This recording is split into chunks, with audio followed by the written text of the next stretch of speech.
Almost more than 4 years, the world continues to follow the war in Ukraine. And of course, there's no surprise today. It's rather devastating to see what's happening in the nation of Ukraine because of the war. Now, keep in mind, it's not just about the social media post. It's more about the reality that we're facing right now. As the sitting Ukrainian president, Zelensky often said, the democracy is standing at the crossroads. It's not about the nation of Ukraine fight against Russia. It's really about the international community to put the efforts together to fight against evil power. When we talk about democracy, too often we tend to say democracy is more than about the rights to vote or so the voices to be heard. But for the war in Ukraine and also for the Ukrainians, and how should we understand or interpret the word of democracy? And also, why do we believe that today Ukraine is still standing strong for many purposes? Well, ladies and gentlemen, it's my great honor to invite our distinguished speaker, who's the Mr. Paul Hockenhuis. Again, Paul, it's a Berlin-based journalist. Well, Paul, welcome back to The Missing Piece, and Happy New Year to you and your family. Thank you. I'm pleased to be here. Well, Paul, again, it's always an honor to have you on the show. As I mentioned before, initially when I discovered you, or recently that you came out with this amazing piece, it's called Why Ukraine is Still Standing. Civic resistance underpin the country's defense and its democracy too. Paul, I have to say that this is not the first time that you and I would discuss regarding the concept of democracy and since the war in Ukraine broke out. Now, before we get into much deeper, let's talk about it. In your piece, according to your information and also your observation, how do we understand the word democracy today when we look at the situation in Ukraine? And we know that today, from the Western perspective, democracy is crucial. And the Trump administration, along with the European allies, have been working so hard to fight against Russia in order to support the Ukrainians and government and also the people. But what is the definition of democracy at this moment, and why is your piece entitled, or why do you believe that we say Ukraine is still standing? Let's start from here. Your thoughts. Those are some very big questions, Will. Okay, first let me say that you said Ukrainian democracy is important to the United States and the European Union. Above all, Ukrainian democracy is important to the people of Ukraine because that is what they are fighting for. There were 3 different uprisings or revolutions since 1991 and the start of the war, all of which were in which the Ukrainian people expressed their will to determine their own lives, their own fate, their own governance, to have the rule of law and civil rights, as basically is the case in most of the European Union. This is also why they are fighting. It would have been not such a strange option if the Ukrainian people, instead of 4 years of war in which almost every family has lost someone, or certainly knows within circles of friends have lost someone, they've endured incredible suffering. And the most recent is this winter where temperatures went down to -20 and Putin had knocked out all of their energy sources. One might have understood if they decided instead just maybe to go the easy route of Belarus, an authoritarian state, a ally of Russia. I mean, okay, they imprison dissidents, but most people aren't dissidents. If you were a gay or lesbian person, you'd have to be in the closet. But well, that's the way it was in the past. People there, most of them live a middle class or lower middle class existence. It's compared to what they have experienced over the past 4 years, one might understand it. But they have decided to go a different route. There is a consensus. Their determination is undiminished even after these 4 very, very horrible years of war for them. And so it was in 1991 when the country went independent. They had what was called the Concrete Revolution, when people went out into the street to support Ukraine's independence and a democratic future for it. 2004, 2005, the Orange Revolution, when they went to the streets to oust a leader who had been voted out of office but wouldn't leave. 2014, 2015, the Revolution of Dignity. Another example of when the leader of the country, who was a Russian ally, refused to follow the will of the people. Again, the temperatures were also minus 20 in the middle of winter, and sharpshooters from the government, killed over 100 people. Then, of course, the full invasion on February 24th, 2022. So again and again and again, the people of Ukraine have underscored what it is that they want and what they're willing to fight for. And to sum it up in one word, that's democracy, Western democracy.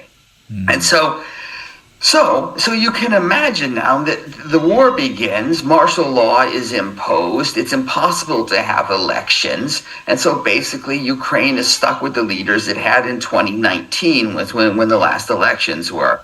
And so you can imagine that they are very uncomfortable about this. They're fighting about democracy, and they don't have a very basic cornerstone of democracy in most countries, which is free and fair elections. Nevertheless, they are politically mature enough to realize that this can't happen right now. It makes absolutely no sense. They would be playing right into Vladimir Putin's hand, who wants nothing more than to be an election which he can disturb and undermine through missiles, but also through misinformation, and skew a result and then have an illegitimate election. I mean, it couldn't even be illegitimate because Russia occupies a sixth of the country. So what would happen there? It would be by nature an illegitimate election, and that would just be what Putin needs to continue the rhetoric now that this is not a legitimate government in Kiev. So Ukrainians have taken it into their own hands to craft another kind of democracy, a civic democracy, or you could even call it a participatory democracy. Across the country, Ukrainians are involved in their own governance. The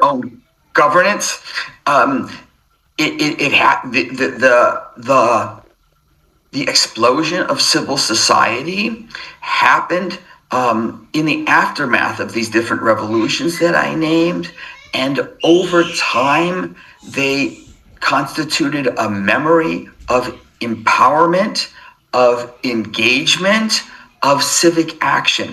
Ukrainians also, they never had a particularly positive view of their state. They don't expect a whole lot from it. So when the Russian full invasion came, or when the war started actually in 2014, when Russia first invaded, and then again with the full invasion in 2022, the Ukrainians didn't think, we're just going to leave everything up to our government, they'll take care of it. They took action into their own hands, and they formed tens of thousands of groups. You could call them NGOs or nonprofits, volunteer brigades, associations.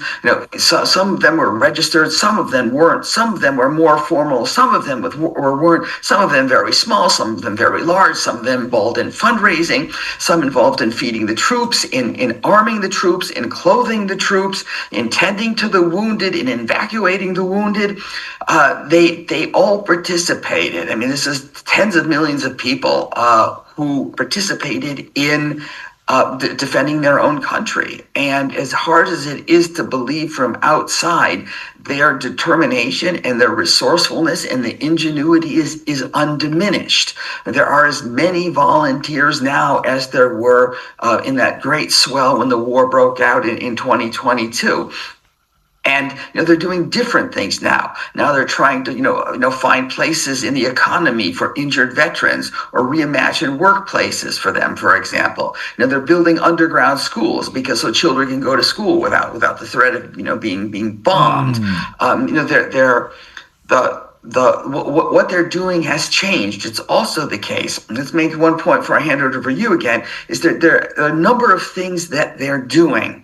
One of which, you understand what I've said so far, is they are helping the front line in very many different ways. I mean, not least that every family who sends somebody to the front line has to pay for their uniform and their boots and other things like that. But I mean, they're raising money, they're sending food, they're tending to wounded, they're doing all kinds of things for the front, but not just that. I mean, they're also building out democracy. I mean, for example, there are a number of different organizations in Ukraine so non-governmental organizations that fight corruption, from below. They're grassroots groups. There are also some that are more official, but this is happening also from the bottom, and this was one of the key demands of the Revolution of Dignity in 2014 and one of its key outcomes. In addition, they are working on the Constitution and also on vetting judges to get non-corrupt judges in. They're working on empowering women, another thing that has happened. And this new democracy is one behind the front lines that is largely run by women. And it's really quite remarkable, this what I call the civic resistance. It is overwhelmingly women. It is polyglot. It is internationally connected. It is tech savvy and extremely resourceful. So the Ukrainians are making democracy happen in a way that goes far beyond, the simple, going to a ballot box and voting once every 2 or every 4 years. Paul, it's fascinating that just listen to the breakdowns that you shared with us. Again, what happened to the Ukrainian citizens and how, as you mentioned before, I guess we called this civic resistance. It's really at the core value of the Ukrainian citizens today. But keep that thought in mind, and let me bring another character or another leader into our conversation, who is the current French president, now Emmanuel Macron. Now, recently, again, he made a strong statement, especially regarding the war in Ukraine. And it's very fascinating to listen to the rhetoric, along as well as we pay attention to the social media messages from the current Ukrainian president. But again, coming back to the Emmanuel Macron, this is what he said recently. And I quote, "As all the allies, we have to be the one to negotiate this new architecture of security for Europe and the day after, because our geography will not change. We will not live with Russia at the same place and the Europeans at the same place. I don't want this negotiation to be organized by someone else," end quote. And again, we know that the French president has been one of the strong supporters and advocates for the war in Ukraine. Excuse me, not for the war in Ukraine, but for Ukraine to defeat Russia. Now, based on your observation and look at the situation in Ukraine today, how effective are the messages from the European allies to the Ukrainian government, and also, we'll say, put in a more tangible way? Because we know that the Ukrainian President Zelensky traveled extensively, or internationally, as you put it, internationally connected, travel internationally in order to get more gears and, more support from European allies.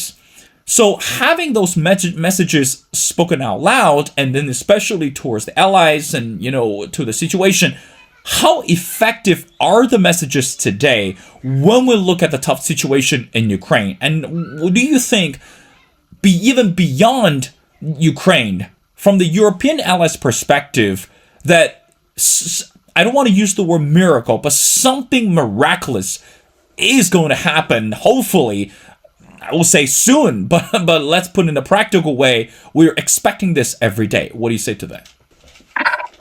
Well, the Ukrainian people are extremely connected, and their fight with the European Union and European values, as I said, particularly of that of democracy.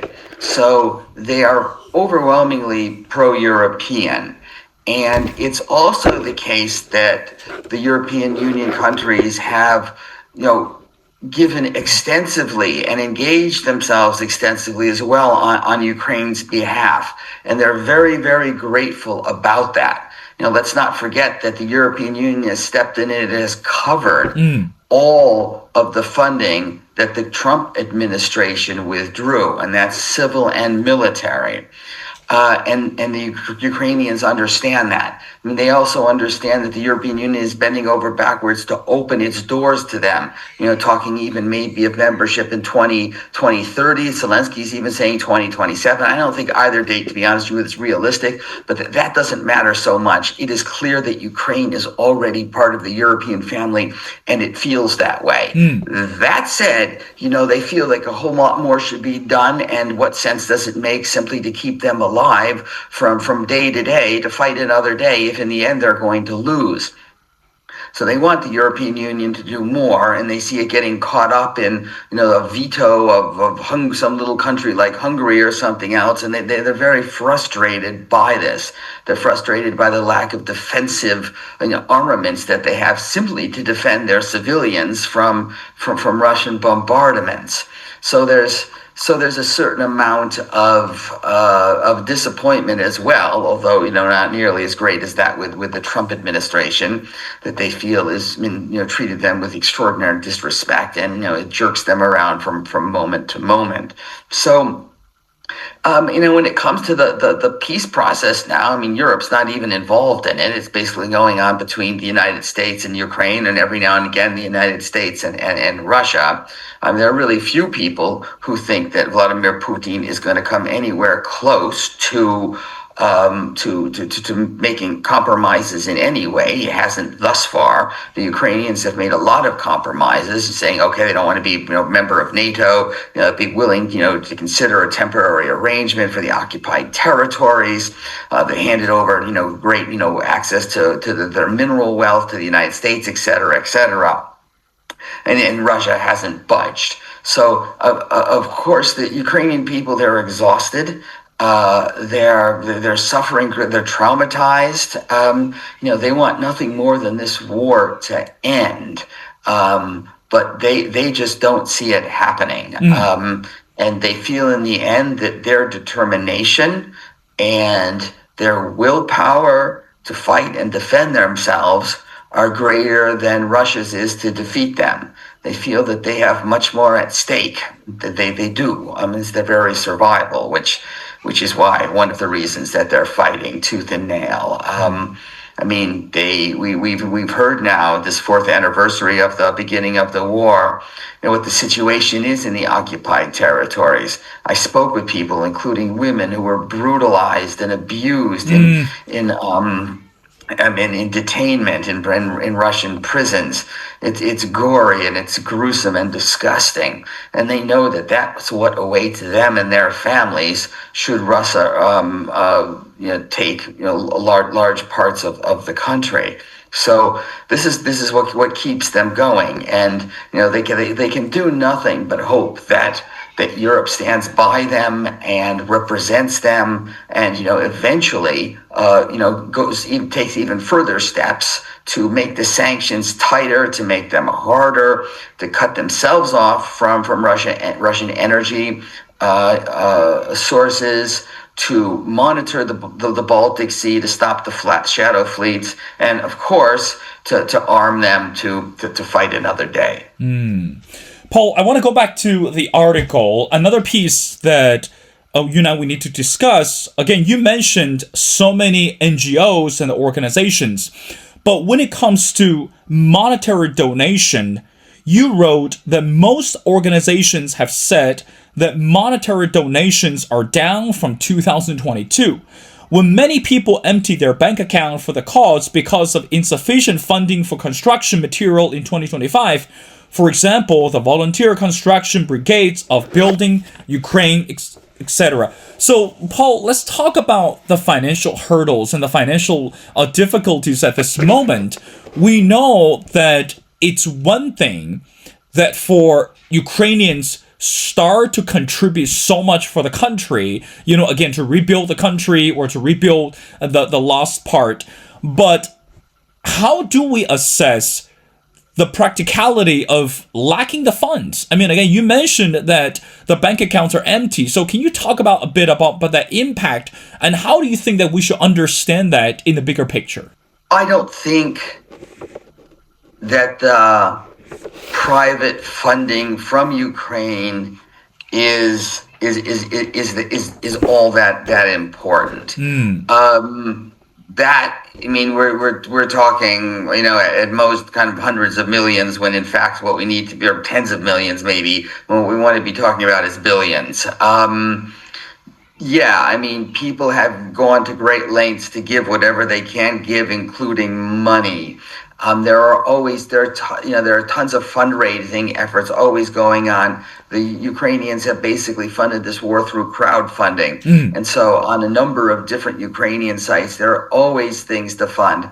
And they are being funded, including from people in Ukraine, a lot from the diaspora, from Ukrainians abroad, who play a huge role, who are themselves networked, very much like in Ukraine. There's a dense, sweeping horizontal network that extends across Ukraine from the front lines into the diaspora and in all different directions, from Australia to Alaska. And it does it as well. The main funding, however, comes from the European Union and Ukrainian taxes as well. I mean, not only are Ukrainian taxes going, but there's a special war tax as well. So this is what's funding the war.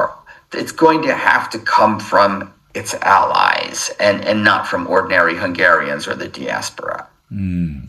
Paul, I do want to wrap up our conversation by asking you the last question. Again, before even we spoke, sitting U.S. President Donald J. Trump delivered another, we'll say the first State of the Union address. And again, of course, during the speech, not only he talked about the economic prosperity and the growth domestically, and also he talked about the international influence. Surprisingly, a lot of political scientists were very shocked that Donald Trump was so dedicated to the international wars or, to the foreign policy.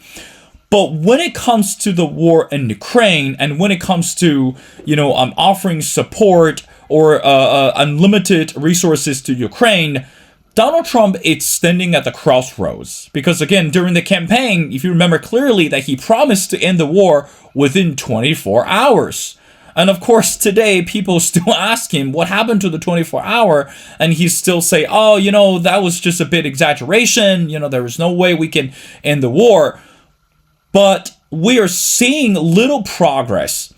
So you travel to Ukraine, and then you talk to the people, and you witness the situation down there. And of course, in your article, you also mentioned about this role of revolution as well. So how should we assess the role of U.S. today when we look at the war in Ukraine? So I guess the easy question is, should Ukraine continue to place more trust in the West to say, hey, we still need you. I know it's not easy, but don't abandon us right now. Or it's time for Ukraine to say, thank you. We love to be, to be in contact with you, but we might need to figure out a better solution or even alternative to think about ending the war. So again, give us your final assessment. Well, the Ukrainians are very disappointed that the United States is not behind them, and as it was. I mean, the Biden administration went a long way to get the Ukraine's not only military armaments, but also just almost as important, in access to its intelligence. And they are disappointed and disgusted, but they don't talk about that. What they say is the only people we can count on are ourselves, and that's also what's behind this participatory democracy that I mentioned. I mean, they know that if they don't do it, nobody's going to do it for them. In terms of funding from the United States, they pivoted, actually. I mean, they were able to, get donations and other kinds of aid from European and other sources. I mean, they're very flexible and agile about that. They realize that the United States is extraordinarily important for this war to win. And they hope that Donald Trump makes the right decision but nobody's counting on that. So it's just a factor that nobody knows about. He changes his mind so often.